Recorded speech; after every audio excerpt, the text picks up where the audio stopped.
አንዴ ቤቴ ቁጭ አልኩና ወንጀሌን መቁጠር ጀመርኩ ነደም ያረኩ فقلت لنفسي لنفسي بيالكم تلقى الله يا سفيان يسألك عن ذنب أنت سفيان إهن وانجل الله إذا الله فيت لتقربنو سليان دان وانجل لتيكه كونو الله ستقيف أمامه يسألك عن واحد سليان دان دو الله يتيكه إنه موجه إلا والله ثم قال سفيان الثوري من الكذاب وهلا هذا ما تذكرته يا سفيان فكيف بما أحصاه الله ونسيته أنت سفيان أنت يستوسكو بأنت يما استوس شلوت يستوسكو أنت رستهو الله يسعفه وانجله السام ብዙ ማን አሁን ብዙ ወንጀል እኮ አለና 91 ላይ የሰራነው ወንጀል ትዝ ይለናል ረስተናል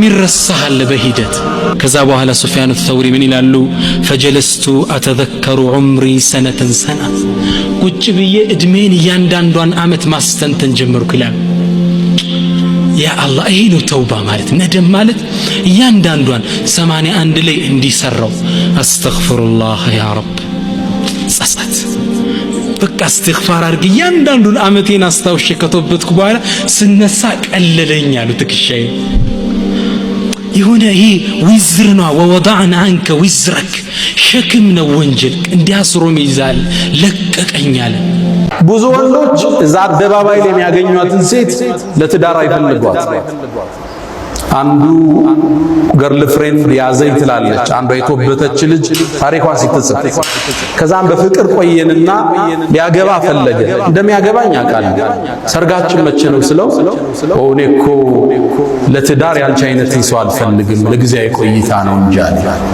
እኔ ለትዳር የምፈልገው ወንድም አታቅ ሶሻል ሚዲያዋ ብዙ ረብሻ ውስጥ የሌለች ቁጥብ የሆነች የልጆችን እናት ነው የምፈልጋት አንቺ እኮ ከወላጆችሽ ከሰረኩሽ እኔ ከኔ ማትሰረቅበት ምን ምክንያት አለ ሴቶች ራሳችሁን ጠብቁ ቦይፍሬንድ የሚፈልጋችሁ ካለ ለሽግግር ነው ለትዳር እንዳታስቡ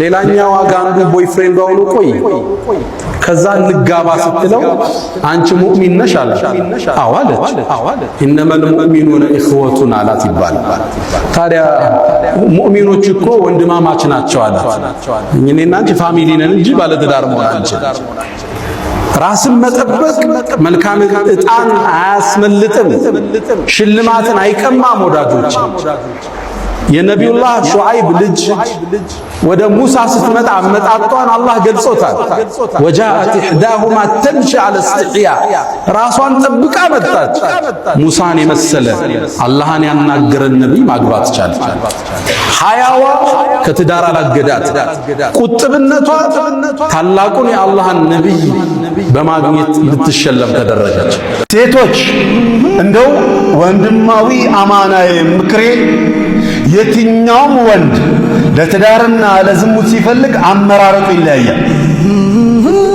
የትኛውም ወንድ ይሄ የወንዶች ማንነት ለዝሙትና ለትዳር ሲፈልግ አመራረጡ ይለያያል ለዝሙት ሲፈልግ ምትራገጠውን በእንደው ቀለል ብላ እጁ ላይ ቶሎ ልትገባለትና ለማጥመድ የምትመቸውን ብዙም አታስቸግረውን ነው የሚፈልገው ከእንትና ጋር ያያትን እሱም ሊቀጥልባት ነው የሚፈልገው በቃ ያንን ማንነቷን ሊያስቀጥልና መጫወቻ ሊያደርጋት ዘንዳ ስሜቱ መርኪያ ሊያረጋት ነው አማ ለትዳር ሲፈልጋት ያችን ከሷ ጋር የተደሰተባት ላይፉን ያሳለፈውን እንኳን ቢያገባት እኮ ቢያንስ ሰብስቧት ነበር ቢያንስ አየ አበላሽቷት ሐያቷን አበላሽቶ ምናልባት ድንግል ነበረች ድንግልናዋን አበላሽቶ ከሷ ጋር ለአመታት ቆይታ ለትዳር በሚፈልግበት ጊዜ ጨዋ የቤት ልጅ ይላል እቺን እኮ የቤት ልጅ ነው ይዞ አውጥቶ የጎዳና ልጅ ያረጋል የማንም መጫወቻና መቀለጃ የዝሙት መለማመጃ ያደረጋት እኮ የቤት ልጅ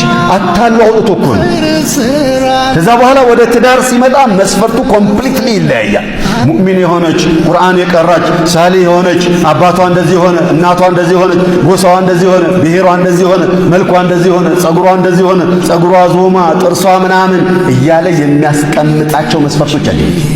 ለዝሙት ጊዜ ሴት የሆነች ነው። ኢዘን አኸዋቲ አትሸወዱ፣ እኛ እንዳንሸውዳችሁ እንዳናታልላችሁ መስፈርታችን አመጣጣችን አይታችሁ ራቁ።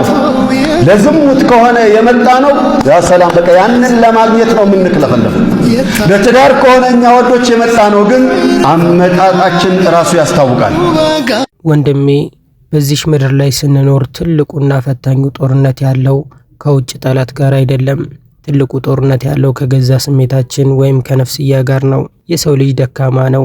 ይናደዳል፣ ይከፋል፣ ይወዳል፣ ይጠላል፣ እንዲሁም ለተለያዩ ምድራዊ ፍላጎቶች ይሳሳል። ነገር ግን ሙስሊም መሆን ማለት በስሜት ፈረስ መጋለብ ሳይሆን ስሜትን በአላህ ቃል ልጓም መግራት ማለት ነው። ቪዲዮ የምትሰሩ ሰዎች አላህ ዘንድ ነገ ቆማችሁ ቪዲዮአችሁ ይከፈታል።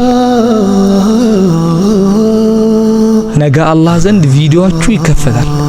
ላይክ ያረጋችሁትም ሰዎች እንደዛ። ይሄንን ብዙ ሰው ያገናዘበ ስለማይመስለኝ ነው ከቅድም ጀምሮ ለምንድነው የምንበሳጨው? ከለመነው ነገር ትንሽ ሲያንስብን ማለት ነው እንበሳጫለን። ሰክረናል። ወላሂ ዱንያ አስክራናለች። እሽቅድድም አስክሮናል። ወንድሞቻችሁ ፍልስጤም ላይ ዋቸው ቤት የላቸውም፣ የሚበላ የላቸውም፣ የሚጠጣ የላቸውም፣ ማረፊያ የላቸውም፣ መጠለያ የላቸውም፣ ሆስፒታል የላቸውም። ግን ከዚህም ጋር ወላሂ አላያችሁ አልহামዱሊላህ ይህ አላህ ለኛ ያሻው ነው። ደስተኛ ናቸው። ለምን እንደሆነ ታውቃላችሁ? አላህ Subhanahu Wa Ta'ala የዱንያውን ሲወስድባቸው እዚህ ጋር ማማር ያለባትን ያቺ ብጣሽን ስጋ በኢማኑ ሞልቶ ማለት ነው ነወራችሁ፣ አሳመራችሁ። ነብዩ መሐመድ ሰለላሁ ዐለይሂ ወሰለም አልመርአቱ አንዲት ሴት ኢዛ ሰለት ኸምሰሃ አምስት ሶላቷን ከሰገደች ወሳመት ሸህረሃ አንዱን ወሩን ከጾመች ያኒ ረመዳን ወአጣዐት ዘውጀሃ ባሏን እሺ ካለች ጀዛዋ ምን ይሆን? ጀበለ ኡሁድም ያህል አጅር አላት ነው ወይስ 100 ሺህ አላት ነው? በጭራሽ። ክፍያው ወፍራም። ደኸለት ጀነተ ረቢሃ የጌታዋ ጀነት ውስጥ ገባች። አንደኛ እውነተኛ ጥንካሬ ምንድነው? የአላህ መልእክተኛ ሰለላሁ ዐለይሂ ወሰለም ስለ ጥንካሬ ሲናገሩ እንዲህ ብለዋል። ጠንካራ ማለት በግል ትግል ወይም በጉልበት የሚያሸንፍ ሳይሆን በቁጣ ጊዜ ራሱን መቆጣጠር የሚችል ነው። አየህ፣ ጀግንነት ማለት በስሜት ተገፋፍቶ መጮህ፣ መሳደብ ወይም እጅን መሰንዘር አይደለም። እውነተኛ ጀግንነት እሳቱ እየተንቀለቀለ ለአላህ ስል ዝም አልኩኝ ማለት መቻል ነው። ቲክቶክ ላይ እየደነሰች እየጨፈረች ራቆታን እየዘለለች እንትምትውልን ሴት አቅፎ የሚተኛ ወንድ ለኔ ወንድ አይደለም። ሴቶቻችን ምን ላይ ነው? በሚያሳዝን መልኩ እኮ ሱብሃንአላህ በኢስላም ታሪክ አንድ ሴት ተደፍራለች ተብሎ እኮ ጦርነት እንትን ተደረገ። ዛሬ እኛ ሴቶች የት ነው ያሉት? እውነት ሴቶች ናቸው? ቦታ ተቀያይረናል። በቃ ምናልባት ወንድነት፣ ሴትነት፣ ሱሪ መልበስ፣ ቀሚስ እንትን ማለት እሱም ሱሪውም ቀሚሱም ቦታ እየተቀያየረ ሴቶቻችን ዛሬ የት ነው ያሉት? የኛ ሴቶቻችን የማንም ካፊር ማላገጫ ሆነዋል። ቲክቶክ ላይ ሰውነታቸውን እያሳዩ እየጨፈሩ ካሪክን በቃ ፈላ ይባሉን ሀያ የሚባል ነገር አላህ አንስቶታል። እንደው ለወንድ እንኳን ሲያደርገው የምታፍረውን ድርጊት ሴቶቻችን እያደረጉት በኮንፊደንስ ለሊት መኝታ ቤቷ ቁጭ ብላ ኦንላይን ላይ ከማንም አጅነቢ ጋር ታወራለች። በዚህ ተጨባጭ በጣም የሚገርምህ ደግሞ ሱብሃንአላህ እዚህ የደነሰች የሆነ ነገር ሲኖር በቃ ለኢስላም ፊዳ ሆናለሁ። ኢስላም እንደዚህ መጀመሪያ ለኢስላም ፊዳ ከመሆንሽ በፊት አንቺ ሙስሊምን ምሰይ፣ ኢስላምን ምሰይ። እስልምና ያስቀመጠው መስመር አለ። ዚና ሐራም ነው ብሎ ያሰበ ሰው ከሚስቱ ውጭ አይኑ አያይም። በምድር ላይ ከሚስቱ የበለጠ ቆንጆ ሴት የለም። ታውቃላችሁ? እያንዳንዳችሁን ብጠይቃችሁ ምድር ላይ ቆንጆዋ ሴት ማነች ብላችሁ ሚስታችሁን ነው የምትነግሩኝ። እኔም እንደዛ ነው የምላችሁ። ግልጽ ነው አይደል? ሌላዋ ሴት የኔ አይደለችም እኮ አስለን ላስባት አልችልም። ስለዚህ ጉዳይ አይደለም ማለት ነው ዚና። ሁለተኛ አላህ ምን ይላል? ስሜታቸውን ስላሸነፉ ጀግኖች አላህ በቁርአኑ እንዲህ ሲል ያበስራቸዋል። በጌታው ፊት መቆምን የፈራና ነፍሱንም ከዝንባሌዋ የከለከለ ሰውማ ጀነት እርሷ በእርግጥ መኖሪያው ናት። ስሜትህ ይህን ኃጢአት ሰራው ደስ ይላል ይልሃል፣ አላህ ደግሞ ተወው ይጎዳሃል ይልሃል። በዚህን ሰዓት ስሜትህን አሸነፈህ የአላህን ትእዛዝ ከመረጥክ አንተ የዱንያም የአኺራም አሸናፊ ነህ። ነቢያችን ሰለዋቱ ረቢ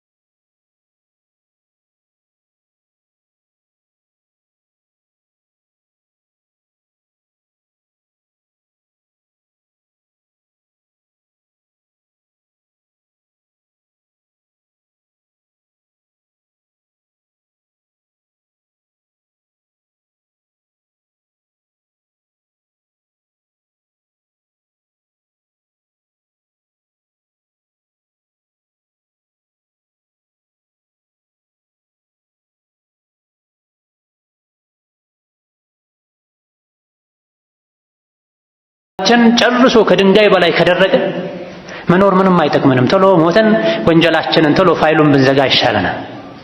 ሰው ምድር ላይ ሲኖር በእያንዳንዱ ዕለት ወደ አላህ ካልተቃረበ ለሰው ልጆች መልካም ካልሆነ መኖሩ ምንድነው ፋይዳው? ከእንስሳት በታች ሆኖ መኖር ማለት ነው። እንስሳት እርስ በርስ ማይጨካከኑትን ያክል ሰው ላይ እየጨከነ ነው፣ እየከፋን ነው፣ ወደ ወንጀል እየከነፈን ነው፣ እየተገፋን ነው። ኸይር ላይ መሶበር እያቃተን ነው። ሸር ላይ ከግመል የበለጠ ትዕግስተኞች የሆነን ነው፣ ጉልበተኞች የሆነን ነው። ለማን እስከ መቼ? ግፍ በደል ሞልቶ እየፈሰሰ የሌሎችን የኮነነኝ እኛው ራሳችን የወንጀሉ የግፉ ተካፋዮች ነን። ብዙዎቻችን የራሳችን አይታየንም። ወደ ሌሎች ነው ጣት ምንቀስረው። ከሚስትህ ጋር፣ ከልጆችህ ጋር፣ ከጎረቤትህ ጋር፣ ከሰራተኛህ ጋር፣ ከወላጆችህ ጋር ግንኙነትህ ምን ይመስላል? እኔ ታዛዥ ነኝ ወይ? ተጸጽቼ ጥፋቴን አውቄ መመለስ ሰው ነኝ ወይ ልንል ተውበትን ከራሳችን ማስተካከልን ከራሳችን ልንጀምር ይገባል። ምንም ያክል ዱንያ ላይ ደልቶን ብንኖር ያለነው የፈተና አዳራሽ ውስጥ ነው። ያለነው የቀደር ወፍጮ ቤት ውስጥ ነው። ተራ እየጠበቀን እህል ለማስፈጨት ሰዎች ወፍጮ ቤት ሄደው ተራ እንደሚጠብቁት እኛም ተራችን እየጠበቅን ነው። የፈተና ወንበር ላይ ነው ያለነው። ወይ እናልፋለን ወይ እንወድቃለን። ብልህ አስተዋይ ሰው ማለት ለዲኑ የሚጠነቀቅ ሰው፣ ለአኼራው ስንቁ የሚሰንቅ ሰው፣ ከሞት በኋላ ላለው ህይወት ነቅቶ በየቀኑ ስራ የሚሰራ ሰው። ዑትባ ኢብኑ ገዝዋን የሚባሉ ሰባተኛው ሙስሊም ነቢዩ ዓለይሂ ሰላቱ ወሰላም ዳዕዋ ማድረግ ሲጀምሩ አንድ ብለው መካ ላይ የእስላም ጥሪ ሲጀመር 1 2 3 4 ብለው ሰዎች ሲቆጠሩ ሰባተኛ የሰለሙት ሰው ታላቁ ሱሐቢ አንድ ቀን ባልደረቦቻቸውን ጓደኞቻቸውን ሰብስበው ሲመክሩ ኹጥባ ሲያደርጉ ምን አሉ? አላ ኢነ ዱንያ ቀድ አደነት ቢሰርም ወወለት ሐዳአ ወለም የብቀ ሚንሃ ኢላ ሱባበቱን ከሱባበት ልኢና ወኢነኩም ፊ ዳሪን ተንተቂሉን ዐንሃ ፈንተቂሉ ቢኸይሪ ማ ቢሐضረቲኩማ። አዋጅ ንቁ፣ ስሙ። ዱንያ የሄደች ነው፣ ፈጥና ያለቀች ነው። ከዱንያ የቀረው ዕቃ ላይ የነበረ ውሃ ፈሳሽ ነገር ተደፍቶ ተቀጥቶ አልቆ መጨረሻ ላይ የሚቀር ሚንጠባጠብ ያክል ነው ዱንያ ላይ የቀረው። ዱንያ አልቃለች። የቀረው ሚንጠባጠብ ነገር ብቻ ነው ከዱንያ። እናንተ ከዱንያ መውጣታችሁ አይቀርም። ከዱንያ ስትወጡ አለ የተባለ መልካም ነገርን ይዛችሁ ውጡ። ምንድነው ከዱንያ ይዘነው ልንወጣ የምንችል መልካም ነገር? መልካም ስራ ብቻ ነው። ብርድ ልብስ፣ ወርቅ፣ አልማዝ፣ መኪና፣ አልጋ ከዱንያ ይዤ እወጣለሁ ብትል አትችልም፣ አትችይም። ይዘውትም ከቢሄዱ ቀብሩን በወርቅ እናንጥፍለት። ማንም ነድቶት የማያውቅ አዲስ የነዳውን መኪና እናስገባለት ቀብር ላይ ቢባል አፈር ይባለዋል እንጂ ለአኼራ አይጠቅምም። አኼራ ላይ የሚጠቅመው ኢማንና መልካም ስራ ብቻ። ዱንያ አልቃለች። የመጨረሻ ሚንጠባጠብ ብቻ ነው የቀረው ከዱንያ። ከዱንያ ስትወጡ መልካም ነገር ይዛችሁ ውጡ። መልካሙ ነገር በአላህ ማመን፣ መልካም ስራ መስራት፣ መልካም ሰው መሆን። ሐዲስ ላይ ከነቢዩ ዓለይሂ ሰላቱ ወሰላም እንደተነገረው ኢማም አሕመድ ዘግበውት፣ አልባኒ ሌሎችም ሰው ባሉት ሐዲስ አንድ ሰው ከተወለደበት ሰዓት ጀምሮ ስጁድ ተደፍቶ እስኪሞት ድረስ እስኪያረጅ አርጅቶ እስኪሞት ድረስ ዱንያን በስጁድ ብቻ ቢያሳልፋት አላህን በመታዘዝ ብቻ ቢያሳልፋት የቂያም ቀን ተነስቶ አላህ ፊት ሲቆም ከተወለደበት ጊዜ ጀምሮ አርጅቶ እስኪሞት ድረስ በስጁድ ላይ ከማሳለፉ ጋር የሰራውን መልካም ስራ ይንቀዋል እንጂ በቂ ነው አይልም ብለዋል ነብዩ አለይሂ ሰላቱ ወሰላም። አንድ ሰው ከእናቱ ማህፀን ከወጣበት ጊዜ ጀምሮ ለዱንያ ለፎቅ ለወርቅ ሳይጨነቅ ስጁድ ላይ ተደፍቶ አርጅቶ እስኪሞት ድረስም ስጁድ ላይ ቆይቶ በዛው ሞቶ አላህ ፊት ቢቆም ተነስቶ የቂያም ቀን የሰራውን መልካም ስራ ይንቀዋል እንጂ በቂ ነው አይልም ተብሏል። እየበላን እየጠጣን የምናሳልፈው ሰዓት፣ በማላ ያዕኒ ወሬ የምናሳልፈው ሰዓት፣ በእንቅልፍ የምናሳልፈው ሰዓት፣ ዱንያን በማሳደድ የምናሳልፈው ሰዓት ቢደመር ለአኼራ የምንሰጠው የዚህ የአንድ አስረኛም አይሆን። ከዛ በኋላም ትልቅ ነገር ሰርቻለሁ እንላለን። ነገ ያበቃል ህይወቴ ለአኼራ ስንቅ ሊያዝ ልንል ይገባል። ሶስተኛ የጸጸት መድኃኒቱ ሰብር ወይም ትዕግስት ነው። አብዛኛውን ጊዜ በስሜት ተገፋፍተን የምናደርጋቸው ነገሮች የደቂቆች እርካታን ቢሰጡም የዓመታት ጸጸትን ያተርፋሉ። በቁጣ የመታኸው ሰው ቁስሉ ይሽራል። አንተ የተናገርከው ክፉ ቃል ግን ልብ ውስጥ ጠባሳ ሆኖ ይቀራል። ለአፍታ ስሜት ብለህ የሰራኸው ወንጀል ደስታው ያልፋል፣ ኃጢአቱ ግን መዝገብህ ላይ ይጻፋል። ስለዚህ ሰብር አድርግ። ሰብር ማለት ስሜትን ዋጥ አድርጎ መቻል ነው። መራራ ነው ግን ፍሬው ጣፋጭ ነው። የዛሬ ወጣት መስተካከል ይፈልጋል፣ ወደ ዲኑ መመለስ ይፈልጋል። ሰሃቦች ልክ ታሪክ እንደሰሩ እሱ መስራት ይፈልጋል። መፍትሄው ምንድነው ከተባለ መፍትሄው ሰሃቦች እኮ የሰራቸው የገነባቸው ቁርአንና ሱና ነበር። ሌላ ምንም ካንተ የተለዩ የለም። በ9 ወር ነው የተወለዱት፣ አንተም በ9 ወር። እናትና አባት ነው የወለዳቸው፣ አንተም እናትና በምንም የምትለይ የለም። ግን እነሱ የሰራቸው አቂዳቸው፣ ዒባዳቸው፣ አኽላቃቸው የሰራቸው የገነባቸው ምን ነበር? ቁርአንና ሱና ነበር ማለት። ወደ ቁርአንና ሱና መመለስ አለብን። ለሶስትንም ገንዘብን ባይኖረው ትሁት የሆነን ሰው አላህ ይወደዋል። ኖሮት ደግሞ ትሁት የሆነን ሰው የበለጠ አላህ ይወደዋል። የሰውም ልጅ በጣም ያከብረዋል፣ በጣም ይወደዋል አይደል? ወኡሂቡል ኩረማ ቸሮችን እወዳለሁ። ቸር የሆኑ ሰዎችን በሙሉ እወዳቸዋለሁ። ወሑቢ ሊልፈቂር ልከሪም አሸድ። ሱብሓነላህ። በጣም ድሃ ሆኖ ግን ቸር የሆነን ሰው ደግሞ የበለጠ ለሱ ፍቅሬ ብርቱ ነው ይላል አላህ። ብዙ እያስፈለገው አይደል? እሱ የሚፈልገውን ነው እየሰጠ ያለው። እየፈለገው ያንን ነገር እንዲህ አይነት ሰዎችን አላህ የበለጠ ፍቅሬ ብርቱ ነው ይላል። እንዴት ስሜታችንን እናሸንፍ? አንደኛ ወደ አላህ ተጠጋ። ስሜት ሲያየለብህ አዑዙ ቢላሂ ሚነ ሸይጧን ረጂም በል። ሁለተኛ ዝም በል። በተለይ በተናደድክ ሰዓት ምላስህን ያዝ። ያልተናገርከው ቃል ባሪያህ ነው፣ ከተናገርከው ግን አንተ የቃሉ ባሪያ ነህ። ሶስተኛ ውዱ አድርግ። ውሃ እሳትን እንደሚያጠፋ ሁሉ ውዱም የሸይጣንን ሹክሹክታና የነፍስያ ትግልን ያቀዘቅዛል። አራተኛ መጨረሻውን አስብ። ይህን ስሜት ተከትዬ የምሰራው ስራ መጨረሻው ምንድነው ብለህ ራስህን ጠይቅ። አንተ ጌታዬ ሆይ የኃይሌን መዳከም፣ ኃይል አልባ መሆኔን፣ አቅም አልባ መሆኔን ላንተ አቤት እላለሁ። አሽኩ ኢለይክ አቤቱታዬ ወደ አንተ ነው። መላ የሌለኝ መሆኔንም ላንተ አቤት እላለሁ። ሰዎች ዘንድ የተዋረድኩ የተናቅኩ መሆኔን ላንተ አቤት እላለሁ አለ ነብዩ ሰለላሁ ዐለይሂ ወሰለም።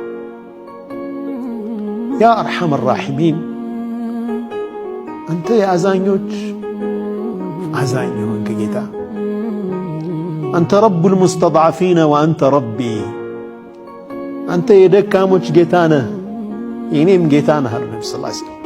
ተመልከቱ እንዴት ወደ አላህ እንደተዋደቁ ማለት ነው።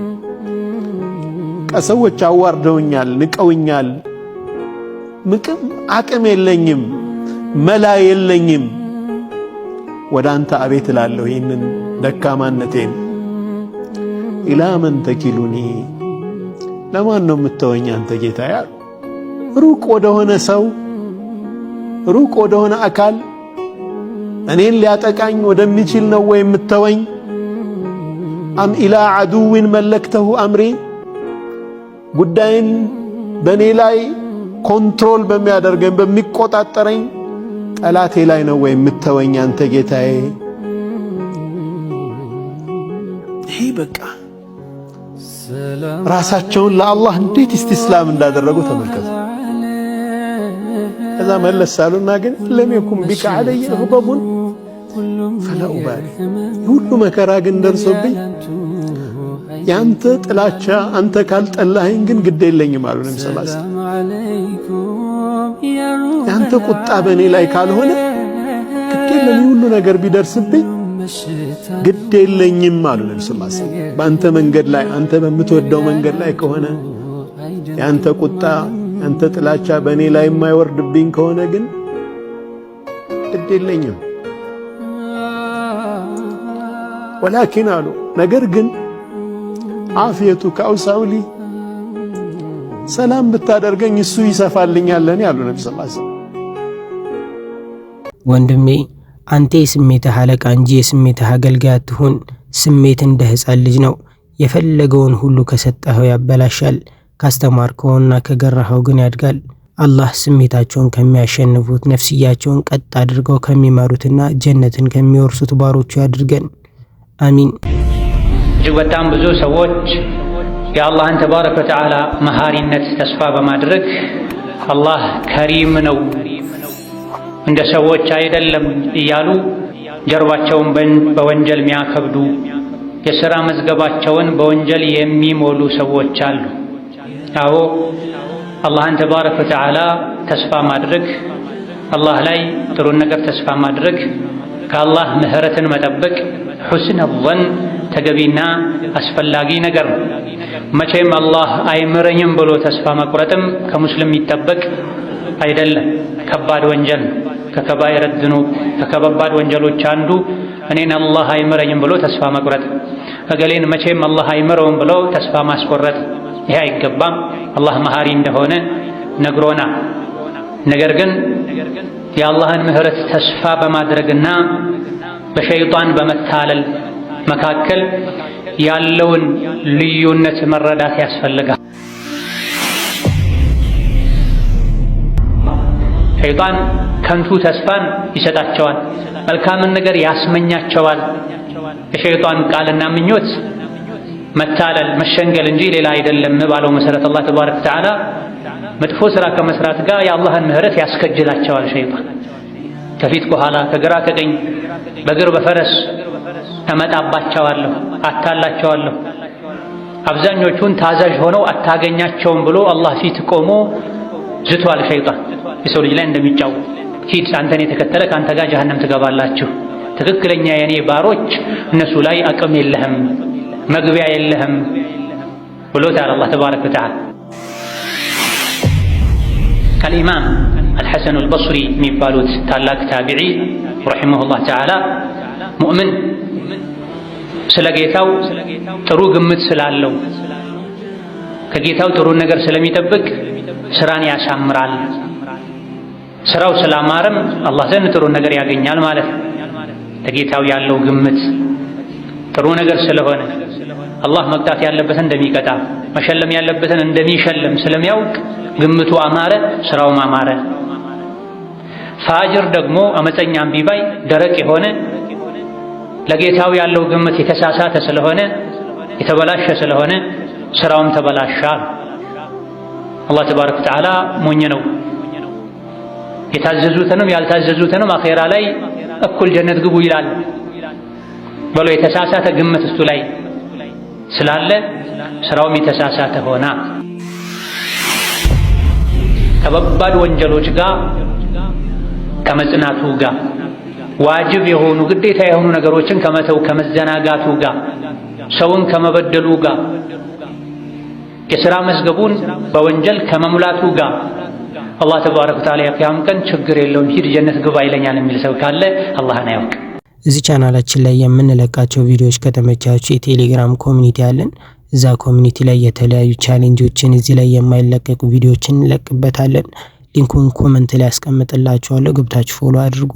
ለቻናላችን አዲስ የሆናችሁ ወይም ደግሞ እስካሁን ሰብስክራይብ ሳታረጉ እያያችሁ ያላችሁ ሰዎች ካላችሁ ሰብስክራይብ በማድረግ ቤተሰብ ሆኑ።